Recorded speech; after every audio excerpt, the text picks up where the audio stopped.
Imagine it's a typical Tuesday evening. You're sitting on your couch, scrolling through your phone, the blue light reflecting in your eyes. In the background, the refrigerator is humming a familiar, comforting tune. Outside, the streetlights cast a steady orange glow over the pavement. Then, snap. The light on your screen vanishes. The hum of your house dies instantly. Outside the city, a sprawling electric nervous system simply blinks out of existence. Total, absolute silence. At first you think it's just a blown fuse. You wait for the flicker, you wait for the beep of your microwave resetting itself, but it never comes. In this single heartbeat, the 21st century has just flatlined. Today, we aren't just looking at a power outage. We are looking at the collapse of the invisible foundation that holds our entire species together. What happens when the current stops and the darkness stays? The first few minutes are a cocktail of confusion and mild curiosity. Across the globe, billions of people reach for their phones at the exact same time, but the bars are gone. The towers have no power. You are now digitally orphaned. You walk to the window. You expect to see your neighbor's lights, but the entire horizon is a black hole. For the first time in your life, you see the stars, not as tiny dots, but as a violent, bright river of light. It's beautiful, and it's terrifying, because you realize that if you can see the stars this clearly, the world you knew is gone.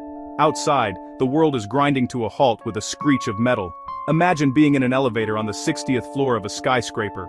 The cables are safe, but the lights are dead, and the electronic doors won't budge.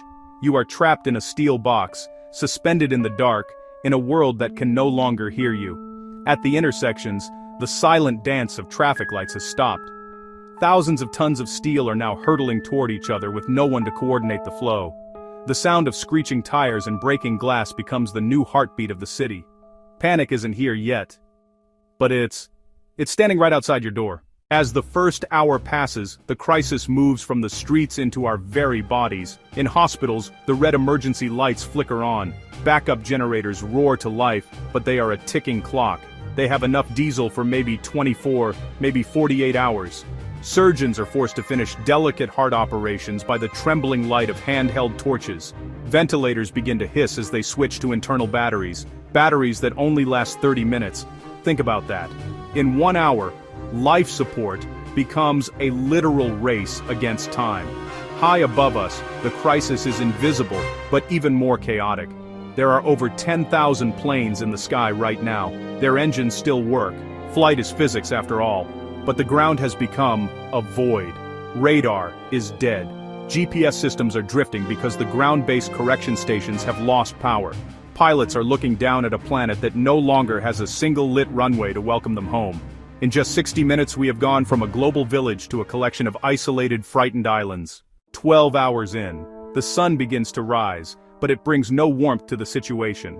You walk to the kitchen, you're thirsty, you turn the tap, but only a few brown drops fall out before it goes completely dry.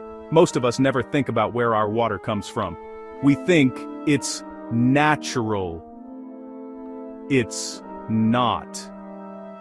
In a modern city, water is an electrical resource. Massive electric pumps are what push water through hundreds of miles of pipes and up into high-rise apartments. Without them, gravity wins. If you live on the 10th floor, you are now officially out of water. And then, there's the financial ghost. You go to the store to buy supplies, but your credit card is just a useless piece of plastic. The ATM is a cold, gray tomb. Every cent you've ever earned is currently trapped behind a digital door that won't open. In a world without electricity, money doesn't exist. Only stuff exists. 24 hours in, the just-in-time miracle has shattered. Our supermarkets don't have warehouses anymore. They rely on trucks arriving every few hours, guided by complex algorithms and GPS. Without power, the trucks are stopped. The gas station pumps, which are electric, won't give up their fuel. Inside the stores, the freezers are weeping. Thousands of tons of meat, milk, and medicine are beginning to spoil. The city is no longer a place of opportunity.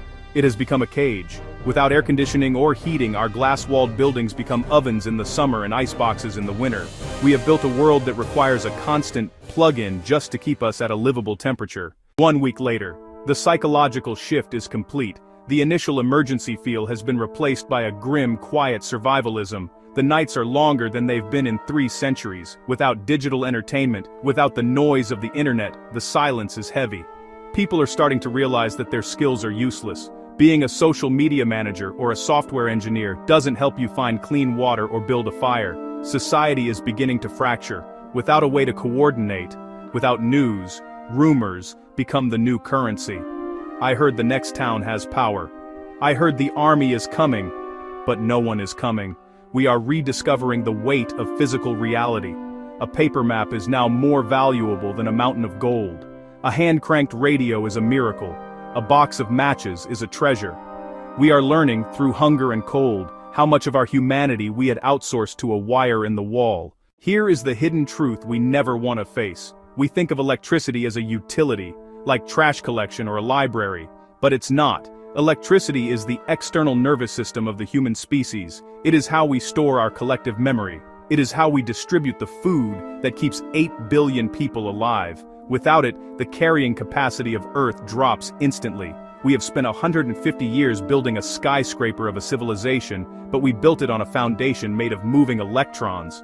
If those electrons stop moving, the skyscraper doesn't just lose its lights, it begins to lean.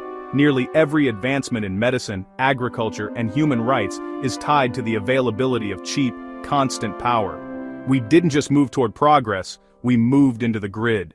But there is a flicker of hope in the dark. For 99% of our history, humans thrived without a single light bulb. The Romans built massive cities and moved water across continents using nothing but gravity and genius. The Persians created yakhjals, domed structures that could keep ice frozen in the middle of a desert without a single watt of power. Our ancestors knew how to live with the sun. They knew the rhythm of the seasons. They knew how to build things that were analog by design. If the lights went out tomorrow, the digital age would die.